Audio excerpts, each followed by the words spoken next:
So Wolves 0, Huddersfield Town 2. I think the only thing that could have made this afternoon any worse was if Rajiv Van Lapara came and popped up with a goal. But it's Dave from Talking Wolves, who are going to be giving our honest thoughts on what it was not quite a performance, was it? But joined alongside Matt Cooper. Matt, how's it going? Been better, mate. How are you? He's really took it hard. He's taking it hard to heart, that performance. Ewan, how's it going? Yeah, I'm fine, thanks, mate. Oh, he's fine, Matt. He's not a true fan, is he, son? No. Finn, how's it going? Less than average. No. It's Oh, dude, that's all right. That's all right. So yeah, guys, we're going to be giving our thoughts. Obviously, it was on TV today. A few chats of Sky TV and all that rubbish, as there always is. But Sunday afternoon kick-off, and it was a game really, on paper, you'd be looking for Wolves to go and win, and they just never got going today. Again, game after international break. Matt, I mean, can you summarise that performance in any way? It was embarrassing, gutless, lacklustre, lethargic. I wish I'd have gone to church today instead of that. Any more words from your thesaurus? Go on. It was just garbage from start to finish. No attacking impetus. Ryan Bennett needs to be dropped because he can't play. When we've got he's all right when we're playing against the big teams. We've got a lot of defending to do. But as soon as you put 10 yards in front of him, he's like a cat in headlights. Okay. I could see he must still be concussed. I think he was poor today, Doc. I thought. Very. Martinho running in treacle. Same with Neves. Cavallero useless. Get your puns out. Yeah, that's it, mate. Look at you. Ewan can't take you seriously. I don't know why. I can't. I love his rants, man. Just keep going. It's just a rant. Keep going. It was just a joke, mate. This is an absolute joke. I can't believe it turned up and witnessed that. We got rolled over by the Red Line pub. They're a pub team. Red Line pub. They're a pub team. We let one centre forward bully three centre halves. No, If it was Willie Bolly's wife, I'd be kicking him out of bed tonight. No. I don't think that's true, because Huddersfield, yeah, I said this earlier. Huddersfield, okay, you look, Wolves were poor. Their 2 goals, yeah. First goal in the first 5 minutes come from the edge of the area. Second goal from a set piece. Yeah, but Doherty gave the ball away. I know, yeah. That side. So yeah, first goal on the edge of the area. Second goal from the free kick. The rest of their chances, they had 2 other clear-cut chances, I'd say, or 2 chances that threatened, and they were both from corners. They did nothing else, attacking-wise, to say, Huddersfield fully deserved that win. It was more that Wolves were poor than Huddersfield were great today. And I think defensively, I'm not going to say we were good, because we weren't. We were sloppy at the back. There were chances where Huddersfield could have punished us. But Bolly wasn't himself. Cody was the only one out that back 5 altogether for me that was okay. I wasn't actually too sure about Vinagre, but there seemed to be a few people on Twitter that thought he was all right. But I think at the moment, defensively, he's not there. He's not ready to play as a left wing back. At that age, I would be looking at the talent, looking at the skill he's got and pace. I'd actually be putting him in the front 3 rather than a left wing back. Well, that's where he played for Monaco. He played left wing. That's what I mean, though. So what? We were on about, we scrapped Barry Douglas because he couldn't defend in the Premier League. Yeah, okay, this is a different story because Ruben Vinagre is such a good young talent, but there's another one that can't. No disrespect to him, he can't defend very well. He's great on the ball, he really is, and he deserves a place in the squad, but not as a left wing back. I agree. Finn, what do you reckon, though? Yeah, I mean, on that Vinagre thing, it's in Nuno's mind, isn't it? Because when us lot were at West Ham, I remember the front 3 was Traore, Vinagre, Bonatini, something I never thought I'd say this year. And it worked quite well, obviously, ended up getting the goal. Not him, but, he was there. He was contributing. In spirit. Yeah. He was somewhere on there. Yeah. But, yeah, I thought he did all right, to be fair. Vinagre, more the first half an hour, and then he just seemed to go missing. Had a few where no skill whatsoever, just tapped the ball past him and outpaced him. But as for altogether, it did seem like everyone just had an off day all at the same time, or realistically that hasn't happened. I think when you're saying Huddersfield have played well, when people are saying that, it's more that they neutralised us more than played well themselves, and obviously they set up to neutralise us. We keep to our formation. We don't change for anyone and all that. Whereas I think we should have today, but we'll get on to that later. They've obviously set up with the back five, the middle three. They've saw Watford did it. I mean, was it even a three at Watford, or was it two big guys? I can't massive remember, guys in the middle, yeah. Exactly, just packing the midfield. I mean, they don't get much bigger than Billing, do they? And Jonathan Hogg, they've just got engines on them. They just seem to be everywhere. And Martino is a great player, but he's not an engine anymore. He's getting on a bit.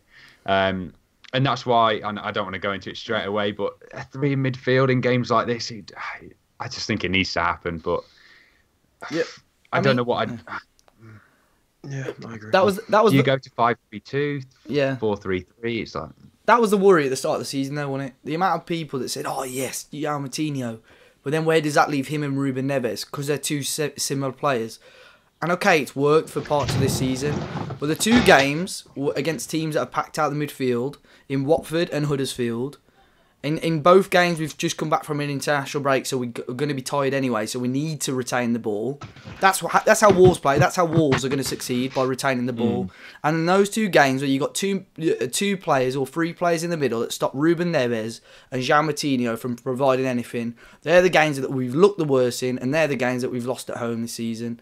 So any other game against your United, your Cities, Spurs, your Arsenals, where they allowed us space in the middle, that's where we actually played well, and that's where we picked up points. But when you're against these lower teams, you need a plan B. It's all good Nuno saying, yeah, this is how we're going to play. You need to adapt. It's 5 games now for Wolves without a win, and these are the games we should be winning. Again, you know, Huddersfield fans are going to come on here and be laughing, and they're going to be laughing at that result. But I said to you, they didn't create a lot, but they were still better than Wolves. Wolves just didn't do anything. And the one chance we got today, well, obviously, I don't know if you lot have seen that header, Jimenez. How close was that? So close. It was like inches, man. Like literally. I think he was 1.8 centimeters. Let me. That was a big stat. Someone sent me a picture of it now. Let me find it. Look at this. The ball is majority over the goal. Let's see if it. Look at that. Oh, you lot can't even see it, but on the screen now, it's literally it's millimeters away. So, but Jimenez, Matt, what was he doing when he went for on goal? There you go, boys. There you go. Finn's got it. I mean, look at that. Like Finn would have been balling with that title as well. Wouldn't he? I know. So close, brackets. That'd have paid the bills this week. Matt, what do Wolves need to do against Cardiff? What do they need to change to actually get 3 points? No, get him out now. Well, I've got a really bad feeling we're just going to get bullied, and Cardiff are going to beat us. Neves and Moutinho, he's worked for the first 2 games, can't play again, each other out. None of them have got the legs to play. They look like they can't play 90 minutes. And when we play against teams like Cardiff and even today, Huddersfield, who will pack the midfield out with big, what we like to call shithouses in the middle, we're just going to get overrun again. It's going to be the same old story. They're both very technically gifted players, but the role that they've been given, it doesn't allow them to be creative on the ball. And they're not them kind of players. Yeah. I haven't seen Neb for 5 or 6 games make a brilliant forward pass. He just doesn't do it anymore. You used to see him pinging balls right, left, right, and centre. Now the only player who does that is Cody. You got a point. Cody. On the note of Cody, he was probably the best player for me today. It seemed he like looked the only one with some passion and desire, flying through. He knows that Huddersfield don't really like him, but he was almost like, yeah, I'm going to prove him. Like that Pritchard faced some big tackles from Cody. Like he had some crunches with Cody, but the rest of the players, I mean, Patricio, other than the goals, didn't have a lot to do. I think he should have probably done better with that set piece by the sounds of things. I haven't really seen it back, but I saw a couple of tweets on that.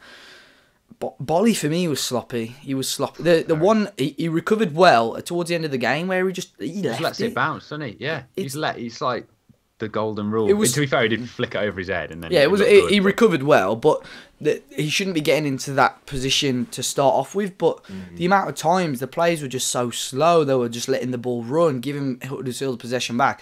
There was a 10-minute spell, probably between the 70th and 80th minute, where Huddersfield were taking the pee out of Wolves. the way they were keeping the ball, like you'd expect it the other way round. But Huddersfield, bottom of the league at the time, lowest amount of goals in the league, were just taking the mick out of Wolves. A team that at home lost once all season last year. They were unreal. That no one wanted to come to the Molineux, and they're coming here and mucking around. It's a different kettle of fish in the Premier League now. And I'd say no disrespect to Huddersfield, but I mean every disrespect in the world. You're a tin pot club in the arse end of nowhere, and have come to our ground and have took the piss. It's embarrassing. It's actually embarrassing. The one thing that I find funny is that they have now scored 25% of their Premier League goals this season against Wolves. That's like how low they were playing. I mean, but what's Donker got to do to get a game? But at the same time, though, Wolves lose a bit of weight looking at him warming up. Yeah, he's a big guy. He's tall though as well. I never realised he was so. He's a big guy. So I mean, looking at carrying on with the individual performances, you got the wing backs. Doc fell asleep for the first goal. His positioning at times, lads, was. I'd look at it when Huddersfield were breaking. Doc was the furthest man forward. And then what he doing? He spouted off all week about Martin Hill, and he turns out a performance like that. Come on, mate. I know. Embarrassing.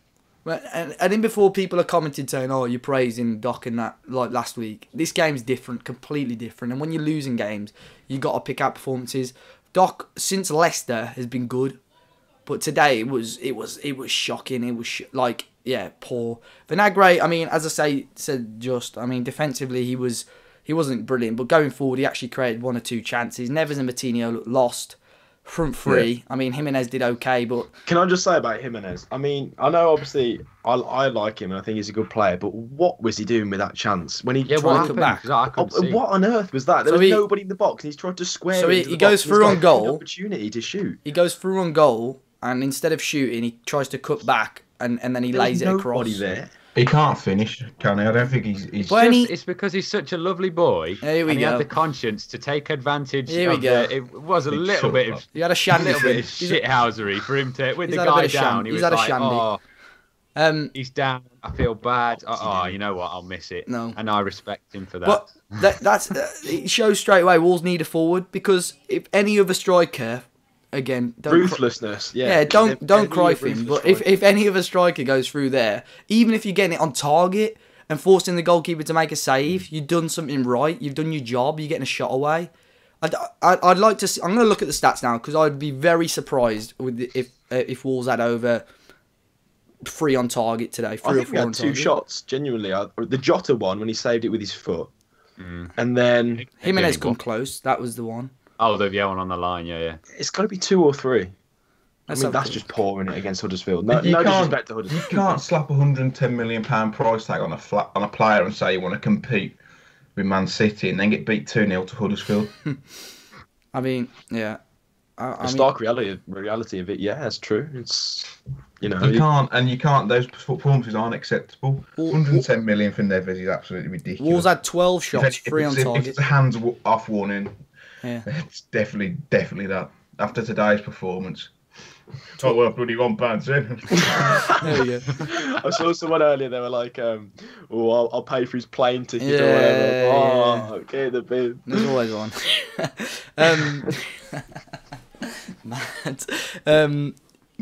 Adama, though, let's finish off with Adama. £18 million. Again, doesn't look like he's worth 18 quid. Again, this I love social media after the matches, because it splits opinion. Someone put that basically he's not been any good since West Ham. Someone else said we wouldn't have got anything against Arsenal if he didn't play. No correlation. Yeah. What? He spent more time on the deck today, didn't he?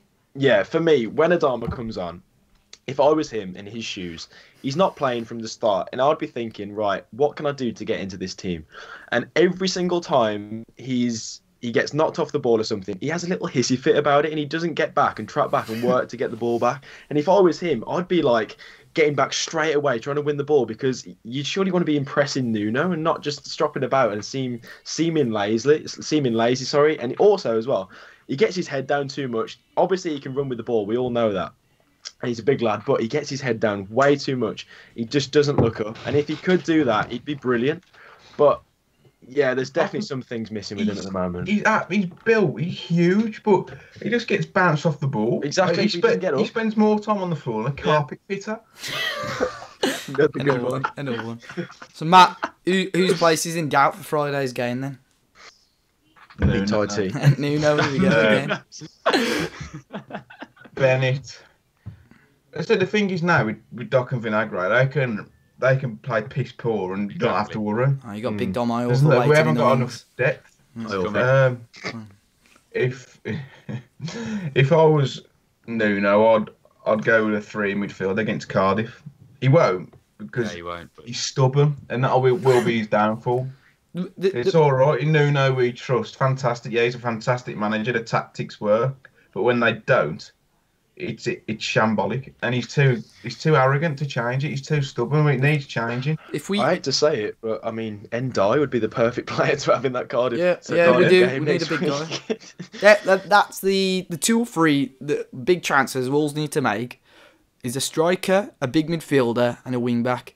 And that's who we've been linked with. We've been linked with these strikers. We've been linked with the likes of Diawara and whoever in midfield, these big guys. But we need someone big. But yeah, I mean, Matt, I'm glad you were quite... There we go, get your shin pads out, Finn. I'm glad you were quite serious about that question. I was expecting Matt to say everyone's in doubt. But yeah, he actually took it quite seriously, which is good. But yeah, I agree with Nuno. Is it going to take him another game, which would make it 6 losses on the bounce, and then going into games against the likes of Spurs and so on around Christmas, and Newcastle in a couple of weeks, which we've got to win as well, to realise that we've got to change something?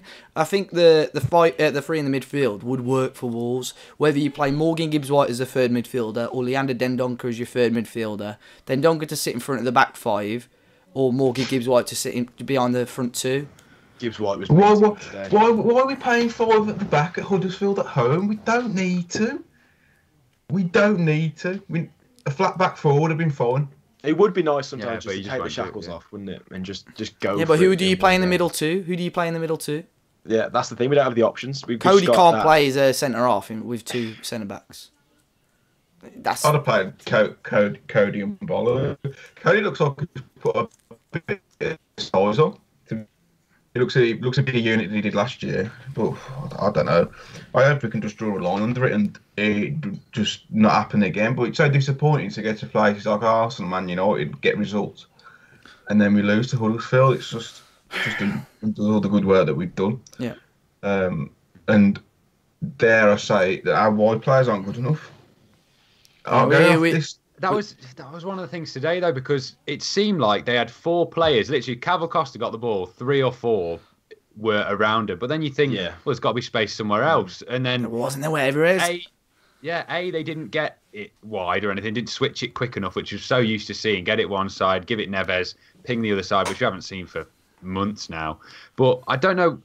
Was it them playing bad? Was it them getting overcrowded? But surely they should have a way to... Right, there's four of them here. That means there's 3 less of them on players unmarked, or you know what I mean. But Vinagre seemed to be the biggest threat on the wing because I suppose 4 were taken up on Cavill Costa. Yeah, I agree. But did he ever make a positive run sort of towards the box from the wing? I mean, I didn't... He did one where when their goalkeeper got... he started limping a little bit. I think it was the end of the first half. Vinagre, his only positive run in the first half, and he whipped a half-decent ball in. But lo and behold, no one was in the box. So see, that's the problem as well. We don't need an out-and-out goal scorer because we've got players who score goals from other positions. Well, if you'd like to, come forward with those players and be my guest, because so far it hasn't happened. Bring in Woolley. That'll sort us out. And loan him out to League One. Wiley. Just get on the wing. Get Frisco at left back. Bring Chip in as the false nine. Shorty at right back. Right. Well, about that, Matt. In Nuno we trust. Let's see what happens on Friday against Cardiff. It's turning into... I mean, it seemed like we were just throwing everyone under the bus there, which, it's just got to the point where, 5 defeats on 5 games without a win, rather. Something does need to change, and Wolves need to get something from somewhere. I mean, we're still more or less bang on mid-table, 8 points away from the drop zone, 11 points away from top 6. It's still okay, but it shows how poor everyone beneath us has been, that we've been able to only pick up 1 or 2 points from the last 5 and still be in the position that we are. We're so tight as well. Still went from bottom to 14th, didn't they, today? 1 win, 6 places. Well, that shows we've got that big gap there in between us and like 14th anyway. If we'd have won today, going to Cardiff and Newcastle, and that doesn't seem as important. But no, they're massive games because we need to pull away because before we know it, we're going to get sucked in. January is going to be interesting. January is going to be really interesting to see. Busy. Be full of transfers, transfer rumours. Make sure you follow Talking All here Walls. on Talking Walls. On the Talking Walls, that's it. Inject that. Right, boys. It's been brilliant, lads. Let us know your thoughts in the comment section down below. And lasses, and lasses. You know, I'm sure some of you will disagree with.